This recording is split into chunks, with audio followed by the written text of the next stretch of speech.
Boa noite a todos. Sejam todos muito bem-vindos ao Instituto de Cultura Espírita do Ceará. É uma alegria muito grande tê-los aqui nesta noite, em que estaremos aqui com um convidado mais que especial. Estará fazendo parte do nosso 29º Encontro de Estudos Espíritas, o ENESE. O Jorge, além do trabalho de hoje, ele não trabalha nada na Seara Espírita. Trabalha muito pouco. Acabei de pegar ele em casa, tinha terminado uma live. Eu acho que vocês pegaram um pouco da live aqui.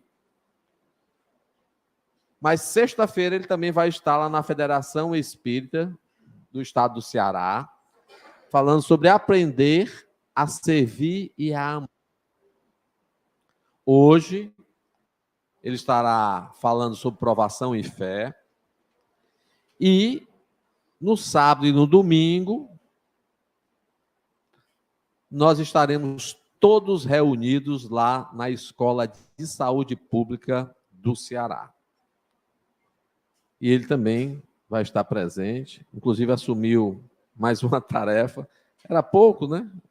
Mais uma tarefinha. Então, meus amigos, gostaríamos de convidar a todos vocês a se fazerem presentes lá na Escola de Saúde Pública. Você pode fazer a sua inscrição aqui no Instituto de Cultura Espírita ou pelo Eventbrite online, se assim o desejar, ou lá na Escola de Saúde Pública. Como lá nós temos 250 assentos e não está ainda sobrando muito, se puder fazer, faça logo aqui, para não ter nenhuma surpresa desagradável quando chegar amanhã, 13h30 da tarde, para participar do nosso evento. O Instituto de Cultura Espírita vai dar uma pausa nesse final de semana na educação infanto-juvenil, no grupo de pais e no grupo de apoio à terceira idade. Iremos retornar no sábado seguinte. E também daremos uma pausa no nosso curso sobre mediunidade, que também estaremos retornando no domingo subsequente. Então, esse final de semana estaremos todos reunidos e focados no 29º ENESE, que tem um tema que é muito apelativo para o momento que nós estamos vivendo. E o pós-pandemia potencializou ainda mais, dentro das vulnerabilidades que o nosso planeta, ou aqueles que habitam esse planeta, ainda trazem. E tivemos, logicamente, momentos difíceis, de muita dor, de perda, mas a perda da rotina, para muita gente, é algo muito difícil. E levou a crises de ansiedade, de depressão, que avolumou-se depois em casos de suicídio. Eu estava lendo ontem uma matéria, Fortaleza é a segunda capital do Brasil com o maior número de suicídios. Só perde para São Paulo. São Paulo, por conta da contabilidade mesmo, uma grande metrópole, a maior metrópole da América do Sul, e sem dúvida nenhuma com todas as suas grandes dificuldades. Mas um belo estado, adoro São Paulo. Então, é um problema A gente precisa discutir, a gente precisa começar a debater sobre isso. Eu não tenho nenhum problema em falar. Tive um familiar que teve grandes dificuldades no período da pandemia, surtou, e se não fosse uma ação rápida, nós poderíamos ter perdido esse familiar. E muitas vezes as decisões também são difíceis. Internações compulsórias por parte da família, mas isso faz com que você possa salvar uma vida. Eu sei que é difícil, é uma questão de foro íntimo, algumas tomadas de decisões mais radicais como essas.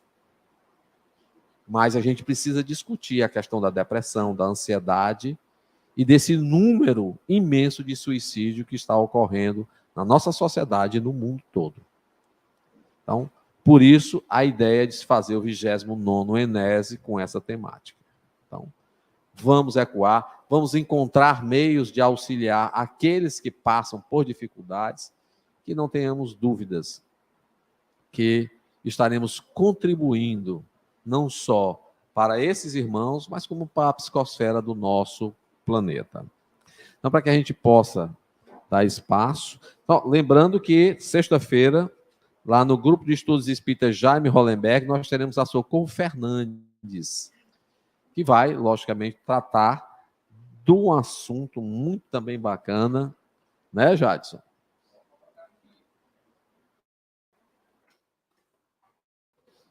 São as, Porque Jesus fala por parábolas, não é isso? Pronto. Pronto. Porque Jesus fala por parábolas, presencial e pela plataforma do YouTube do Grupo de Estudos Espíritas Jaime Hollenberg, essa casa com a irmã, porque Jesus fala por parábolas. Ok? Então, não deixe de participar acompanhando pelo YouTube ou presencialmente lá no Montese. Não é isso? Vou pedir aqui, então, para a Kátia fazer a prece inicial em nome de todos nós. Boa noite. Vamos elevar o nosso pensamento, fazer uma prece. Querido Mestre Jesus, nosso modelo e guia, te agradecemos, Senhor, pelo dia, pela oportunidade que nos deste de conhecer a doutrina espírita, de estudarmos sobre o teu evangelho, sobre os teus ensinamentos. Pedimos, Senhor, que nos fortaleça na tua fé, para que possamos colocá-los em prática. Os menores problemas que surgem no nosso dia a dia, aos maiores. Que conservemos a nossa paciência e tolerância, e que lembremos sempre que todos somos irmãos. Te agradecemos ainda por estarmos aqui na noite de hoje, uma noite especial. Agradecemos ao palestrante e que possamos vivenciar mais uma noite sobre os teus ensinamentos. Pedimos consolo, proteção, saúde, que nos ampare todos os dias e que nos proteja sempre. Nos abençoe e fique conosco, hoje e sempre, e assim seja. Então, passamos a palavra para o nosso amigo e irmão Jorge.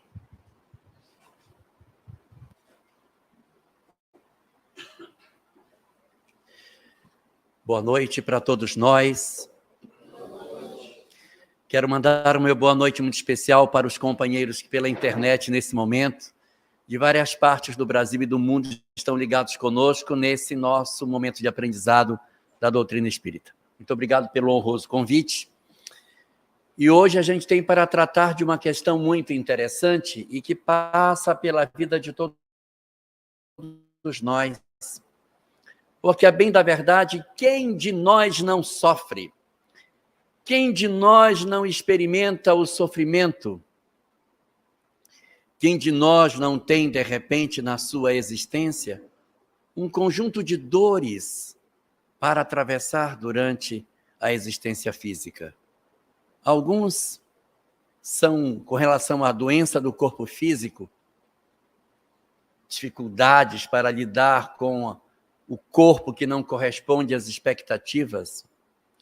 Outros, o problema está no campo do afeto, dificuldade de encontrar alguém com quem reparta a existência em regime de reciprocidade. Outros possuem graves problemas diante da sociedade em que vive, os dramas sociais, enquanto outros de nós temos dificuldades para lidar com os problemas econômicos que a vida nos oferece. Não são todos que têm a chance de ter uma mãe como eu tenho. Minha mãe está aqui presente hoje, inclusive, veio sentadinha ali para assistir. Não são todos que têm a oportunidade de ter, de repente, um lar que oportuniza você a chance de ter um ambiente harmônico onde você possa se desenvolver dentro de um ambiente de amor e de específico afeto. Então, muitos de nós temos no ambiente familiar um outro conjunto de dores muito grandes. E quando a gente tem a leitura do que se passa com a nossa vida, quando a gente tem a possibilidade de ver o conjunto de sofrimentos que a nossa humanidade atravessa, a gente diz, meu Deus, será que não existe nenhuma instrumentação? Será que nós não possuímos nenhum tipo de recurso que nos consiga dar a força necessária para que a gente consiga atravessar as provações, os dramas da existência? E quando nós nos debruçamos na literatura espírita, quando nós nos aproximamos do conteúdo que a mensagem espírita nos oferece, é possível identificar nesse acervo de obras extraordinárias 7 ferramentas que Deus nos ofereceu para que a gente consiga ter mais força para enfrentar as naturais dificuldades que a vida nos apresenta. Deus poderia ter nos criado e ter nos colocado num corpo físico que não tivesse nenhuma percepção da realidade espiritual que nos circunda. Como se nós vivêssemos numa cela escura, fechada, sem nenhum acesso ao mundo dos espíritos. Se nós nascêssemos nessa condição, seria muito difícil que eu conseguisse acreditar ou saber que existe vida após a morte. Seria muito complicado. Se nós não conseguíssemos perceber nada. Mas é aí que se apresenta a primeira dessas 7 ferramentas que Deus entregou à humanidade para que a gente conseguisse se desembaraçar das dificuldades que a vida terrena possui. E esse grande instrumento que foi nos oferecido se chama mediunidade. A mediunidade é o primeiro de todos os instrumentos que Deus nos dotou para que a gente ganhasse força, coragem, capacidade de suportar os dramas da vida, que nós conseguíssemos ter uma força adicional para superar os problemas naturais que as nossas existências apresentam. Por quê? No que a mediunidade pode ser importante diante das nossas dores, das nossas provações? Porque através da mediunidade, que é como se fosse uma janela dentro de uma cela, nós estamos como que encarcerados dentro de um corpo físico, que é como se fosse a nossa prisão, mas em que tem uma pequena janela, e por essa janela estreita, eu olho lá fora, eu vejo o mundo espiritual, eu vejo a realidade que se passa para além da vida física. Eu sei das coisas que vão além da matéria. Eu consigo ter compreensão de que a vida não é só essa.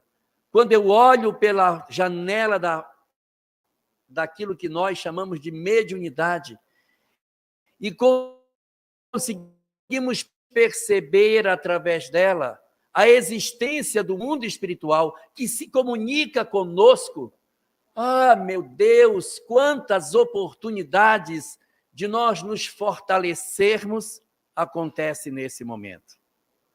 Porque nós começamos a perceber que os nossos entes queridos estão vivos, que o filho que eu pensei que eu tivesse perdido para todo sempre, que eu nunca mais iria ter a oportunidade de ter um contato com o amor da minha vida, eu sei que ele continua vivo. Saber que os nossos entes queridos não morreram é extremamente determinante para que a gente ganhe esta coragem e consiga superar as dificuldades que a vida apresenta. Quando nós participamos de um sepultamento e assistimos o momento em que a hora da cova aberta, o caixão desce, a sensação da separação para todo sempre, é uma dor muito profunda, que na verdade ela é superada pela compreensão de que a vida continua. A mediunidade, portanto, é um instrumento maravilhoso para que a gente consiga cicatrizar as nossas feridas, que a gente consiga, através desse instrumento, compreender a movimentação que os espíritos realizam em torno de nós. Saber que não somente os nossos entes queridos vivem, mas que aqueles que são nossos desafetos também vivem. Que as pessoas a quem fizemos mal e que por algum motivo tivemos o desejo de nos vingar, de destruir suas vidas, que celebramos sua morte, que nos agradamos quando elas desaparecem do cenário físico, elas também não morreram. É essa mesma mediunidade que nos orienta dizendo que os nossos amores vivem, vem nos contar que os nossos desafetos também vivem, justificando que da nossa parte tenha que existir uma compreensão de que as nossas histórias de vida, elas não terminam no túmulo e que, portanto, aqueles que constituem o nosso espaço de convivência, eles se transferem para o mundo espiritual, necessitando, portanto, que a gente perdoe, que a gente se resolva, que a gente não guarde mágoa, que a gente não planeje vingança, que nós não cultivemos inimigos para que as nossas existências não sejam profundamente marcadas pela presença dessas entidades perturbadoras que, pela janela estreita da imortalidade,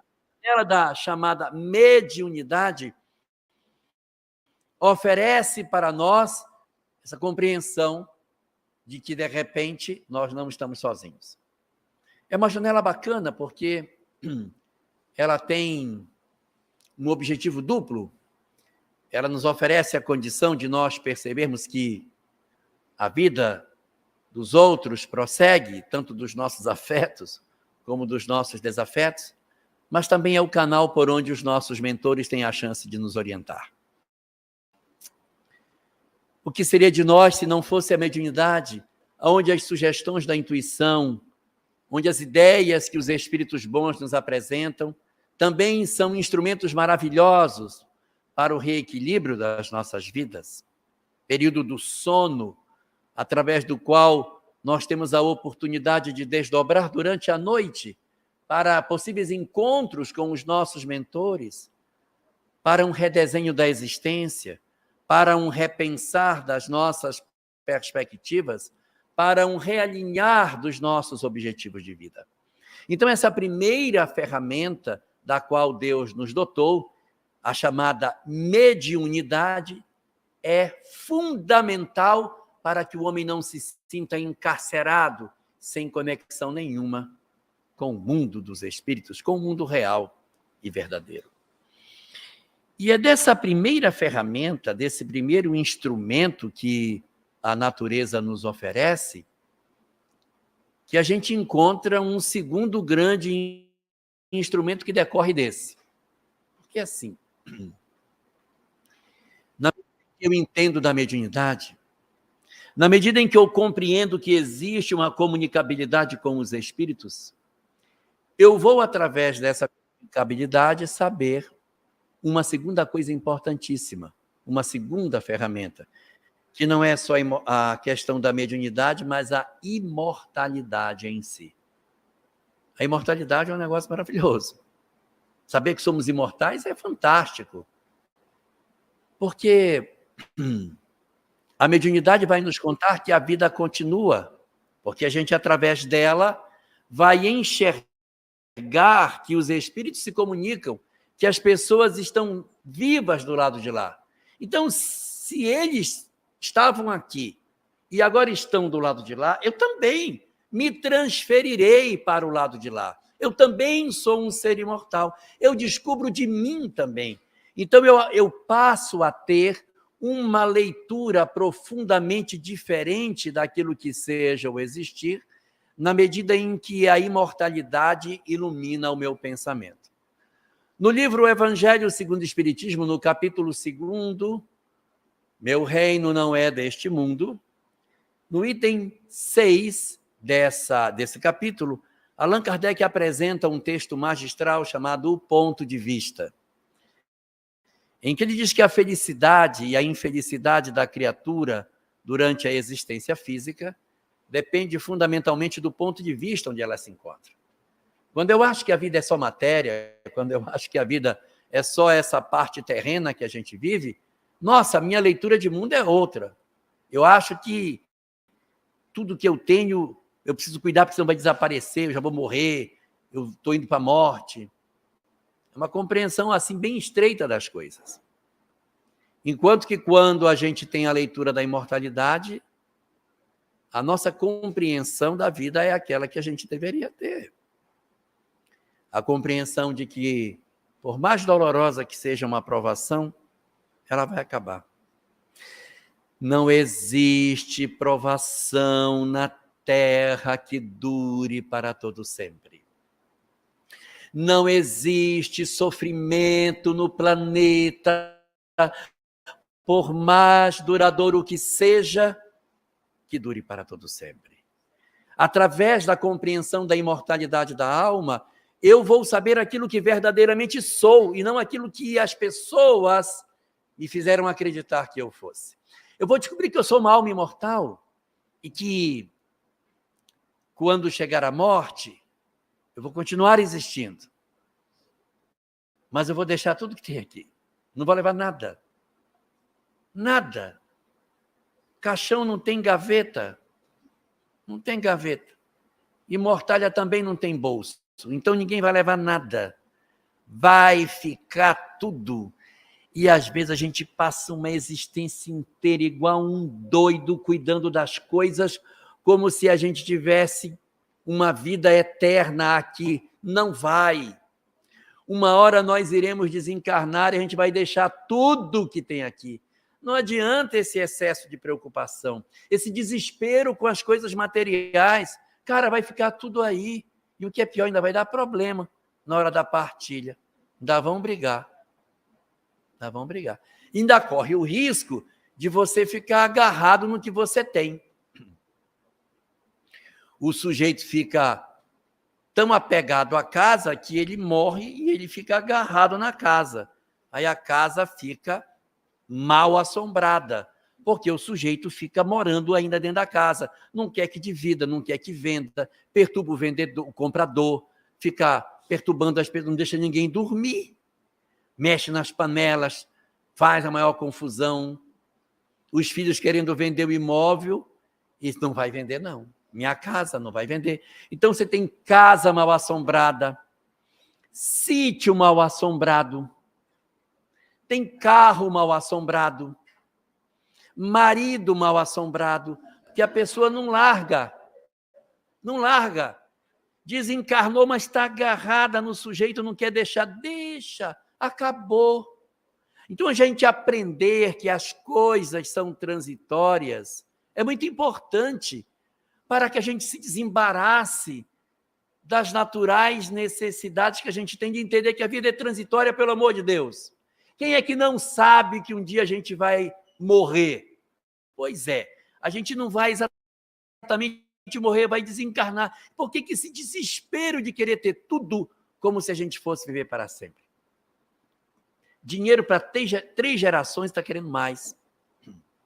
Estou dizendo isso, não é para que a gente diga assim, não, então agora a gente vai só vestir saco, vamos só viver com a mesma roupa, a gente lava, bota do avesso, depois põe do direito. Não é preciso que a gente viva assim, mas a gente pode ver com dignidade sem se apegar às coisas. Então, a grande primeira ferramenta que Deus nos deu para que a gente se fortalecesse durante a vida foi a ideia de que nós, na verdade, não estamos presos no corpo, mas tem uma mediunidade que nos fala com o mundo espiritual. E a segunda foi saber que nós somos indestrutíveis, nós somos imortais. Eu tenho uma doença hoje, agora, não vou ter depois, não vou ter depois, não vou ter depois. As doenças do corpo físico tendem a ficar todas do lado de cá. E eu, que sou um ser imortal, me transfiro para o mundo dos espíritos, liberto de todas essas coisas. Isso é fascinante. Eu saber que eu vou viver para sempre e que o corpo que eu tenho, que me é difícil, família que eu possuo, que é complicada, problema que eu tenho hoje de relacionamento, tudo é transitório. Então, é uma força, uma coragem maravilhosa que nos vem através da compreensão da imortalidade. Mas eu disse que era 7, e eu só falei de 2. O terceiro grande instrumento que Deus nos ofereceu decorre do segundo, porque a imortalidade da alma decorre da mediunidade.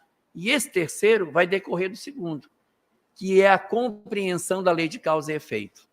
Isso é uma coisa muito importante, porque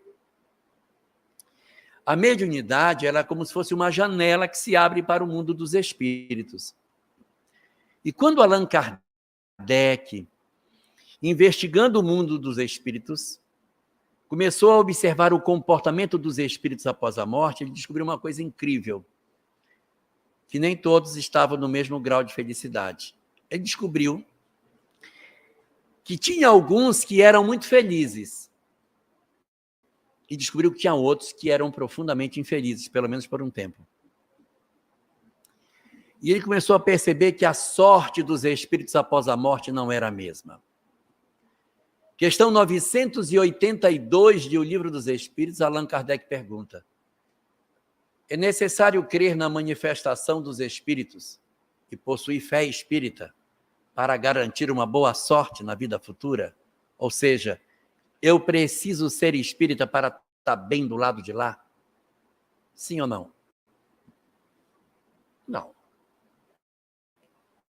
Dizem os espíritos. Se assim o fosse, estariam condenados todos os que não tiveram a oportunidade de se esclarecer, o que seria um absurdo.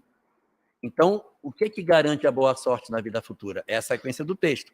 Vem um ponto em seguida e diz: o bem, ora, o bem é o que garante a boa sorte na vida futura. E o bem é sempre o bem, independente da onde ele venha.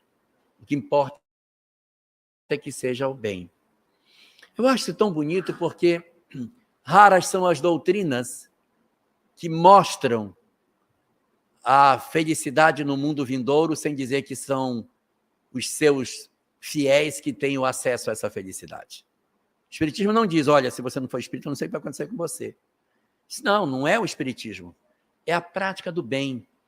Então, Kardec, quando olha a condição dos espíritos do outro lado da vida, ele diz: percebo que os espíritos não estão bem. Vamos investigar o que fizeram esses que hoje são espíritos para que estivessem nessa condição.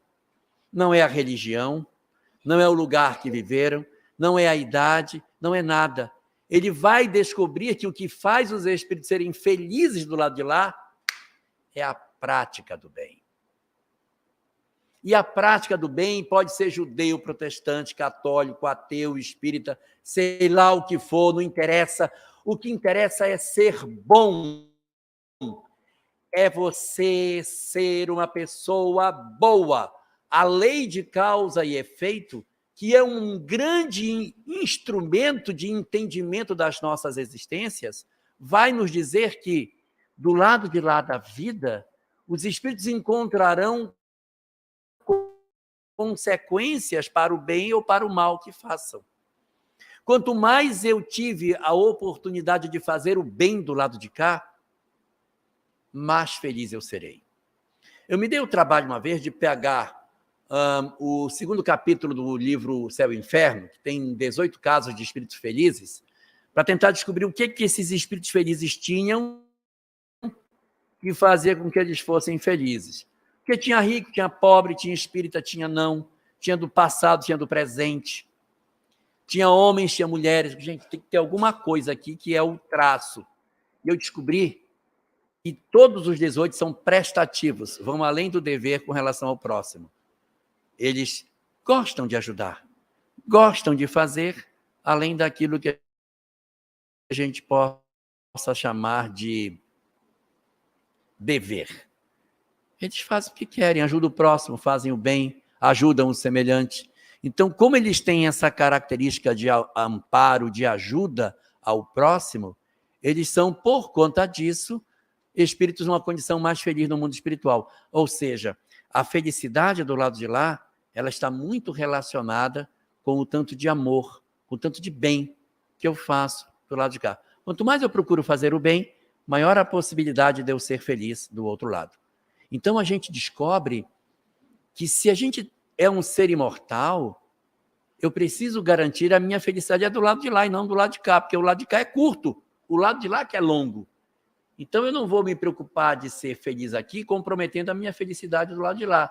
Se é para eu escolher uma felicidade, que seja de lá, que é maior, é mais longo, é um período maior, então a gente acaba optando pela felicidade do mundo espiritual do que pela felicidade do mundo material. Questão 738A de O Livro dos Espíritos, os Espíritos falam a Kardec que o objeto de solicitude de Deus não são os homens, são os espíritos. É a garantia da felicidade do espírito, não da felicidade do ser encarnado. Isso é uma leitura muito importante para o decifrar das nossas próprias dores. Porque Deus nos entregou a mediunidade. Com a mediunidade, eu descobri a imortalidade. Com a imortalidade, eu descobri que a sorte dos espíritos não era a mesma, que alguns eram felizes e outros não. E aí eu tenho uma quarta ferramenta para o entendimento da vida, que é a chave de muitos mistérios. Pergunta 166 de O Livro dos Espíritos, Allan Kardec indaga o que vai acontecer com aqueles que durante a existência não conseguiram se depurar. O que acontece com a alma que não terminou a sua depuração na existência física? E olha, vou falar, hein? Não deve ser fácil a pessoa pensar que numa única existência ela vai ganhar todas as virtudes. Não dá, né? Como é que eu vou ser humilde, caridoso, fraterno, na mais absoluta perfeição, numa existência curta, de, sei lá, 80, 90, 100 anos? Difícil você conseguir vencer todas as imperfeições num cenário desse tipo. Então, Kardec faz essa pergunta. E os espíritos entregam para nós um instrumento poderosíssimo do entendimento da própria vida. A quarta das ferramentas no entendimento do sentido de todas as coisas. A reencarnação. Porque a mediunidade nos deu a imortalidade, que nos mostrou a lei de causa e efeito, e que nos diz, e se eu não conseguir me resolver, o que é que eu vou fazer se eu estou no mundo espiritual em sofrimento? Reencarna, meu filho. E aí a gente vai ter um consolo maravilhoso, porque a gente diz assim, nossa, a vida imortal é uma bênção, né? Você viver para todo sempre é maravilhoso. Eu vou ter uma vida para todo sempre. Sim, mas o meu filho, ele é uma pessoa muito problemática. Ele tem problema com droga, ele tem problema com violência, ele tem problema com o crime. Já pensou ele viver para todo sempre? Vai ver em sofrimento? O que vai ser desse menino, meu Deus? Reencarnação. Então, a gente vai ter aqui uma consolação maravilhosa. De repente, nossos entes queridos foram atropelados pelo engano do suicídio. Acreditando que a vida era somente matéria, não suportando suas dores, enveredaram por essa porta enganosa. Se suicidaram. Boa parte das doutrinas religiosas indicam que esse espírito está condenado eternamente a um sofrimento. Mas a doutrina espírita, nos trazendo alento para as nossas provas, para as nossas compreensões de vida, vem nos contar que não. Que essas entidades, embora passem por um primeiro período de dificuldades que são inerentes à própria decisão de interromper o fio da vida, e nisso nós temos muitas obras que apresentam substancial informação sobre esse assunto, como, por exemplo, Memórias de um Suicida, de Dona Ivone do Amaral Pereira, aonde a gente vai ter a possibilidade de entender esse mecanismo da vida após a morte ocorrido com os suicidas. Só que a obra é desta grossura, tem mais de 500 páginas, e só os 2 primeiros capítulos falam do período de sofrimento dessas entidades nas regiões chamada de Vale dos Suicidas, embora a obra nunca fale Vale dos Suicidas. Chama Vale dos Infelizes, Vale disso, Vale daquilo, mas dos Suicidas nunca chama. Então, muito bem, passado aquele período, é um período maravilhoso de instrução, de orientação, de preparação para o retorno. Mas eles terão que retornar. E o que é mais interessante, enfrentar a prova que desistiram. O que foi que provocou esse espírito desistir da existência? Então vai ter que retornar, essa prova vai ter que voltar, para que ele consiga se desembaraçar satisfatoriamente dos dramas que a vida ofereceu. Daí o que a gente tem como leitura disso? Que nós não estamos irremediavelmente perdidos. E isso é maravilhoso, não é? Nós sabermos que Deus tem uma perspectiva de oferecer a todos os seus filhos um recomeço, a chance do renascimento, aí a gente vai entender por que de repente uns têm determinadas características e outros não, processo de aprendizado, da lei de causa e efeito, do aprimoramento, do porquê que a minha vida hoje temporariamente é assim, mas eu sou um espírito imortal. Então essa quarta ferramenta, ela é muito importante para o entendimento de todas as coisas. E ela vai nos levar a uma quinta ferramenta, chamada evolução. A doutrina espírita é uma doutrina profundamente consoladora, porque ela diz que nós caminhamos necessariamente na direção da felicidade. Porque a gente poderia encarnar e dar errado, né? Ah, meu filho, você deu errado, eu vou derreter você, vou fazer tudo de novo, se começar do comecinho. Não tem. Todos nós nascemos para dar certo. Até essa pessoa está pensando que acha que não tem conserto? Tem. E vai se arrumar também. Todos nós nos arrumaremos.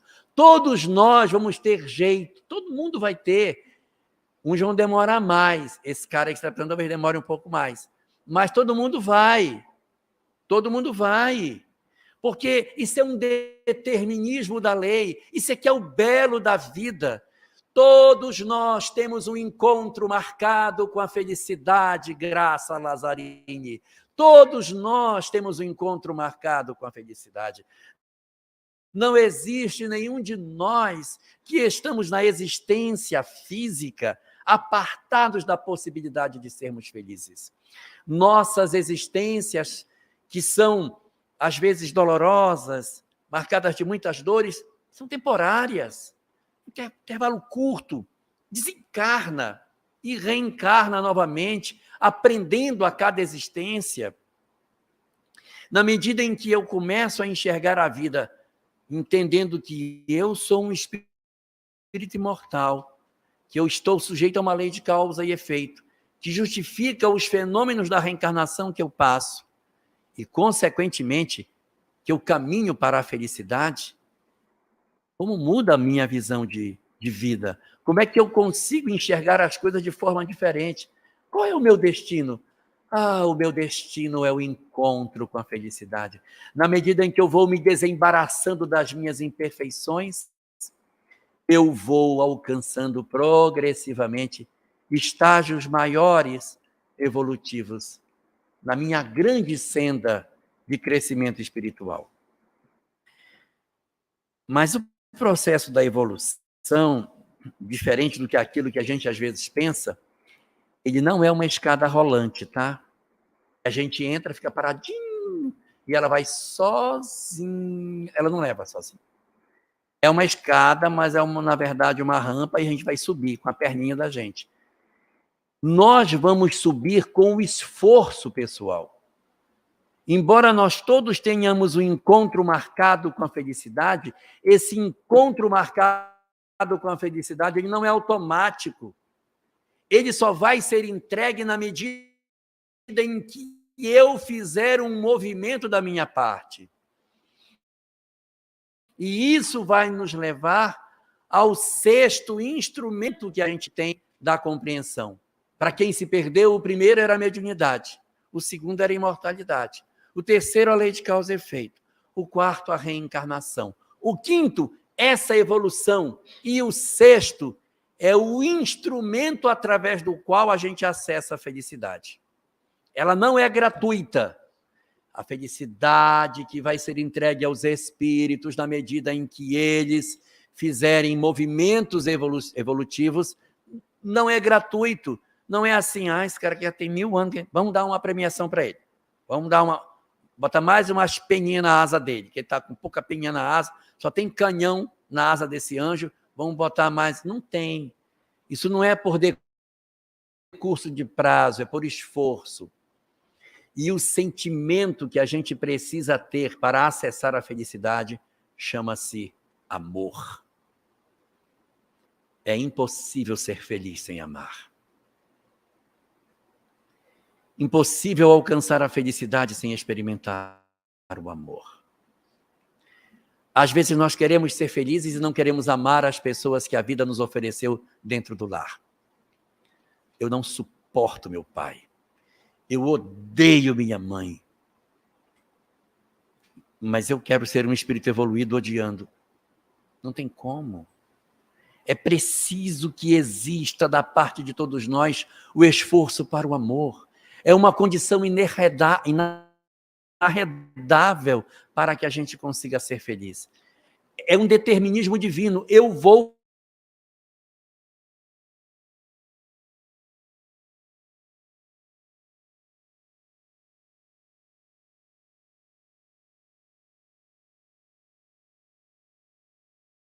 da série psicológica de Joana de Ângeles, Jesus e a Atualidade, o primeiro capítulo dela é isso, mostrando para nós como o amor é determinante para a felicidade do espírito. Se eu tenho ódio, se eu guardo mágoa, se eu fico na minha casa remoendo coisas que aconteceram há 20, 30 anos atrás, a parede de casa já está preta de tanto eu chutar na rede, lembrando do que fulano me fez. Fulano já casou, já está até com um neto, e eu continuo lembrando, congelado no tempo daquilo que aconteceu lá atrás. E eu quero ser feliz, mas como, pelo amor de Deus? Como que vai? Então, é um exercício que a gente tem que fazer na direção do amor. E alguns de nós podem dizer assim, mas o que fulano fez não merece perdão. O que ele fez não merece perdão. Como se o perdão tirasse a culpa do outro. E a doutrina espírita nos diz que dar o perdão não tira a culpa do outro. O perdão facilita com que eu me retire da história dele. Quando eu perdoo alguém, eu não estou tirando a culpa que o outro tem. Eu estou diminuindo a probabilidade de eu encontrar com ele. Mas a culpa está dentro dele. Ele vai se resolver. Se ficou confuso, eu vou tentar explicar. Por que Jesus não renasceu irmão de Pilatos, primo de Herodes, vizinho de Caifás, pai de Judas? Por que ele não reencontrou nenhum desses caras? Porque ele perdoou. Então, quando ele perdoou, Pilatos ficou sem culpa, Herodes ficou sem culpa, Judas ficou sem culpa? Não. O que aconteceu com eles?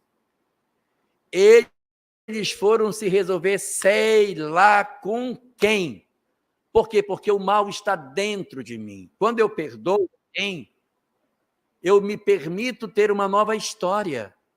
E o outro que traz a violência, ele vai encontrar uma experiência para se resolver. Pode ser até comigo. Pode ser, mas porque eu queira.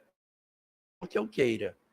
Mas eu não tenho o poder de tirar a culpa do outro porque eu perdoei. Então, de certa maneira, é uma ingenuidade da nossa parte dizer assim, não, eu não vou perdoar. O que ele fez, eu não vou perdoar, eu vou guardar ódio. Aí está marcando encontro. Quando eu digo eu não vou perdoar, estou dizendo eu vou me encontrar com ele de novo. Eu quero ele meu pai, quero ele minha irmã, meu pai, meu tio na próxima. Então, solta o cara, pelo amor de Deus. Solta o cara. Solta o cara, deixa ele embora. Eu perdoo você para que eu possa ter novas experiências. Senão a gente prende. Tá tudo bem aí, minha mãe? Minha mãe.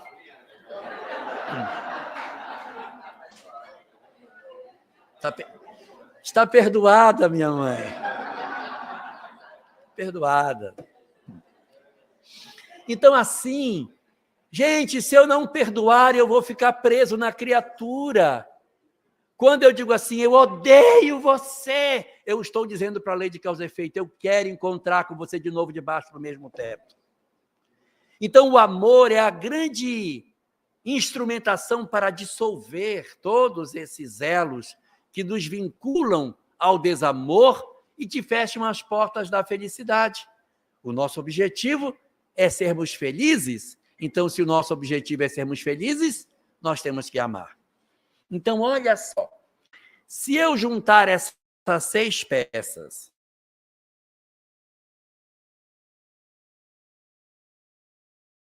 um espírito imortal, que eu vou viver para sempre, se eu descobrir que existe a lei de causa e efeito e entender a razão das dores, se eu descobrir que existe a reencarnação como um instrumento para o aprimoramento dos espíritos, se eu descobrir que o meu destino é a felicidade, e se eu descobrir que o amor é a grande chave que abre as portas sucessivas da felicidade, com essas 6 ferramentas, eu vou conseguir naturalmente enxergar um Criador.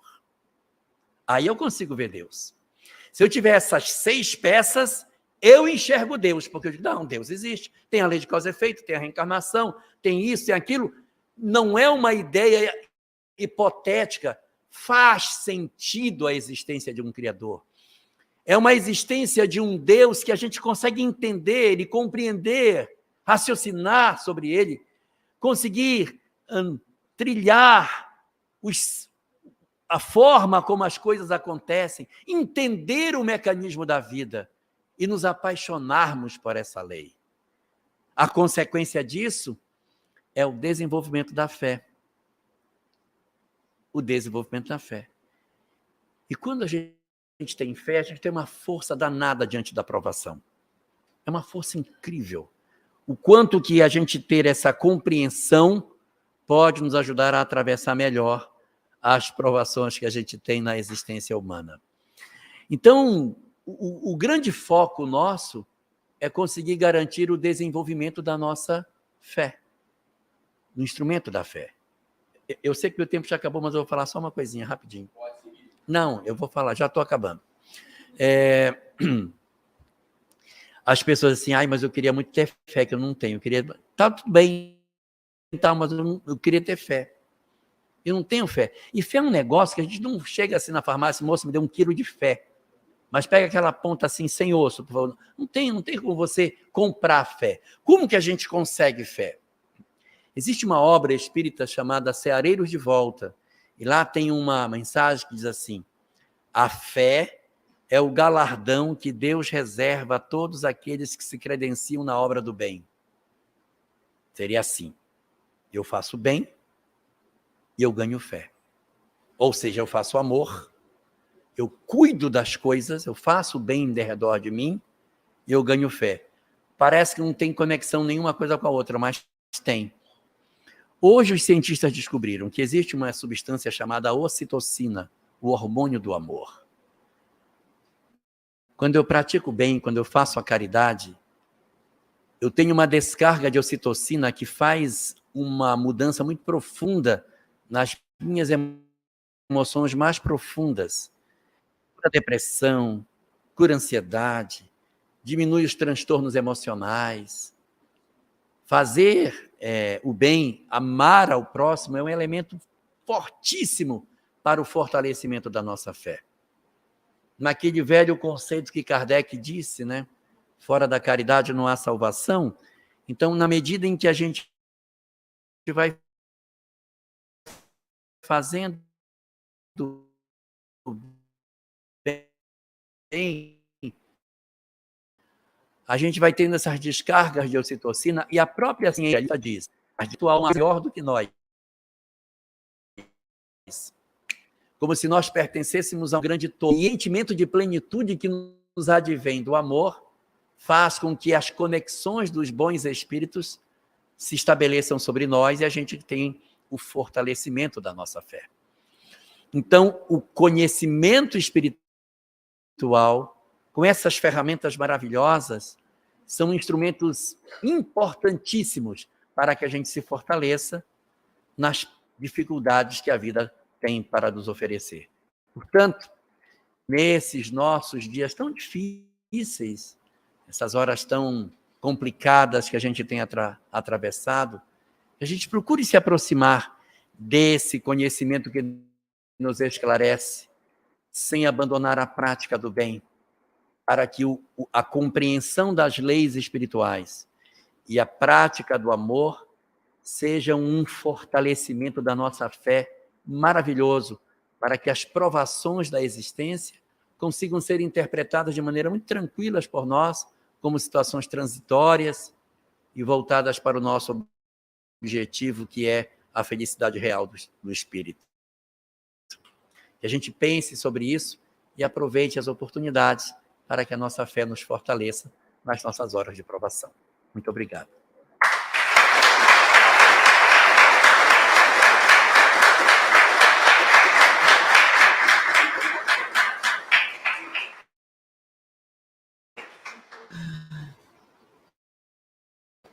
Gostaram? Então vamos ver a Se Via Amar, sexta-feira, lá no auditório da Federação Espírita do Estado do Ceará. Palestra gratuita também. Vamos chegar lá, 19h30, lá no auditório. Então a gente aguarda vocês também lá. Como aguardaremos também lá na Escola de Saúde Pública nesse final de semana, nos dias 9 e 10, sábado à tarde e pela manhã. Então, estaremos com o Jorge, com o Fernando Souza, neuropediatra, presidente da Associação Médica Espírita do Cariri. Eu acho que você teve a oportunidade de conhecê-lo. Uma pessoa maravilhosa, profundo conhecedor da doutrina espírita. Não tem como não se encantar com o Fernando. Eu sou fã dele e aí é difícil, né? Uma pessoa espetacular. Pernambucano, que nem a Sinara, gente muito boa. E o Luciano Klein Filho, que, juntamente com o Jorge e o Fernando, farão a substituição nas palestras da Heloísa Pires, que, por um motivo familiar, não vai poder estar presente no nosso evento. Tá? Então, estará à altura Jorge, Fernando, Luciano, todos trazendo esse evento maravilhoso para todos nós. Nós não teremos o passe natural, como vocês todos recebem nas quartas-feiras, no tratamento espiritual. Faremos o passe coletivo durante a prece do Acioli. Então, muito obrigado pela presença, mas antes disso, tem uma pergunta que não quer calar. Primeiro, dar os nossos agradecimentos a todos aqueles que estão vindo à casa pela primeira vez. Quem é que está vindo aqui no IS pela primeira vez? Voltem sempre. Voltem sempre. Voltem sempre. Será que dá? Gardênia, Tem 200 pessoas aqui pela primeira vez. Se não tiver, tu procura mais. Aí dá logo aqui o do homem aqui, ó. Presentinho. Tem alguém aniversariando hoje aqui no Instituto de Cultura Espírita? De hoje até domingo. Tem alguém aniversariando? Você? Mais alguém de hoje até domingo? Carlinha? Quando? Domingo. De hoje até domingo. Então vamos lá. Você é que dia? Amanhã. Então, ele é primeiro, Carlinha. Então, não, você vai ganhar também. Você vai escolher desses daqui, ó. Castelo de Marzipan, da Lígia Barbieri Amaral. O André Trigueiro, A Força do Coração. E uma ideia. Esse livro aqui, que é um best-seller, A Mansão Renoir, de Dolores Bacelar, pelo Espírito Alfredo. Ou esse aqui, Amor e Resgate, da Janaína Farias, pelo Espírito de Gianluca. Do André Trigueiro, perfeitamente. Vê se está dedicado.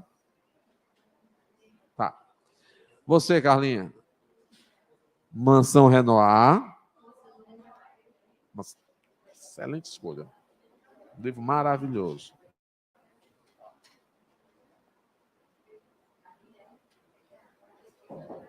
Quem chegou, veio pela primeira vez, não ganhou o livrinho ainda? Levanta a mão que ela vai passar e vai entregar. Ok?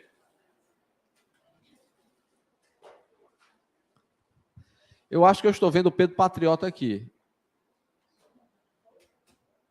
Alegria de ver, meu irmão. Para quem não sabe, o Enese foi criação daquele jovem rapaz que agora é um jovem senhor.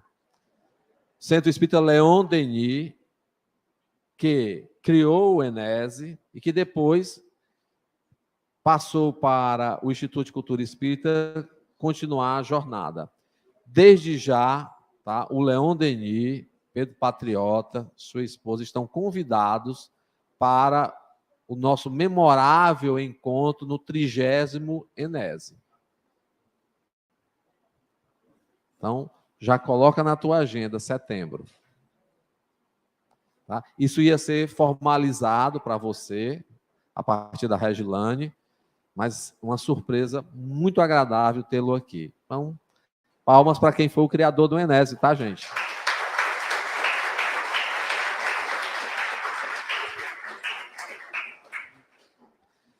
Então, vou pedir aqui para o Acioli fazer a prece. Aqueles que estão em tratamento na casa, vibrem e peçam aos bons espíritos tudo aquilo que vocês estão necessitando na busca do tratamento que estão fazendo. Bem, meus irmãos, vamos agradecer a oportunidade que tivemos esta noite de aprender um pouco mais sobre ferramentas importantes que nos auxiliam nesta evolução espiritual em que nos encontramos, inseridos numa lei natural do progresso, onde atingiremos, com certeza, a perfeição espiritual. Que essas ferramentas possam ser usadas por nós diariamente.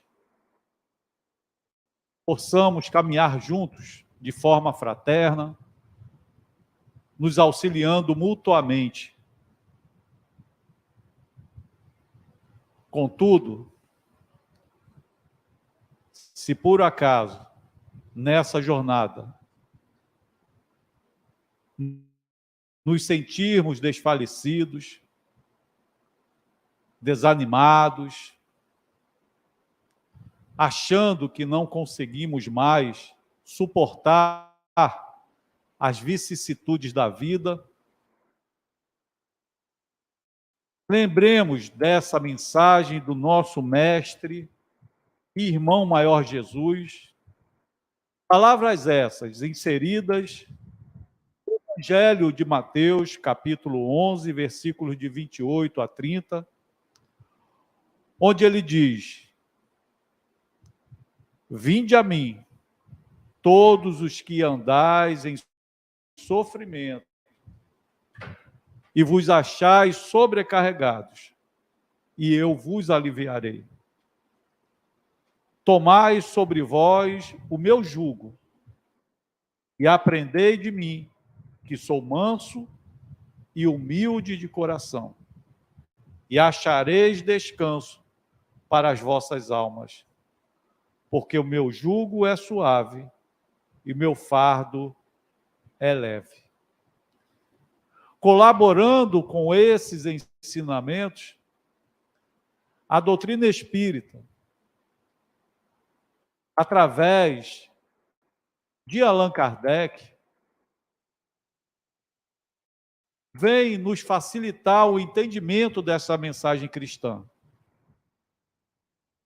dizendo que todos os sofrimentos, misérias, decepções, dores físicas, perdas de seres queridos, encontram sua consolação na fé no futuro e na confiança na justiça de Deus. E Cristo veio ensinar para nós. Sobre aquele que, pelo contrário, não espera após esta vida, ou que simplesmente duvida desta vida futura, as aflições pesam com todo o seu peso e nenhuma esperança vem abrandar suas amarguras. Que possamos ter na nossa memória, nas nossas lembranças, essa paternidade divina. Tenhamos fé, confiança e determinação para utilizarmos essas ferramentas comentadas nesta noite,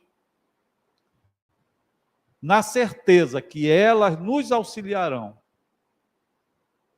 a chegarmos ao reino celestial, tão bem mostrado pelo nosso mestre e irmão maior Jesus no seu evangelho. E nesse momento, Senhor Jesus, em que estamos encerrando esta noite de confraternização espiritual, rogamos as suas bênçãos a todos nós aqui presentes, encarnados e desencarnados, e que possamos retornar aos nossos lares em paz e em segurança, e compartilharmos com os nossos entes queridos de que lá se encontram essas mesmas sensações que estamos sentindo nesse momento.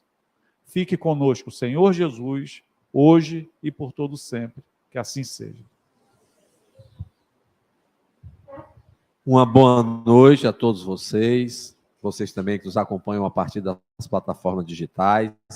Até sábado e domingo, lá na Escola de Saúde Pública, participando do nosso 29º Encontro de Estudos Espíritas, o ENES. Até lá.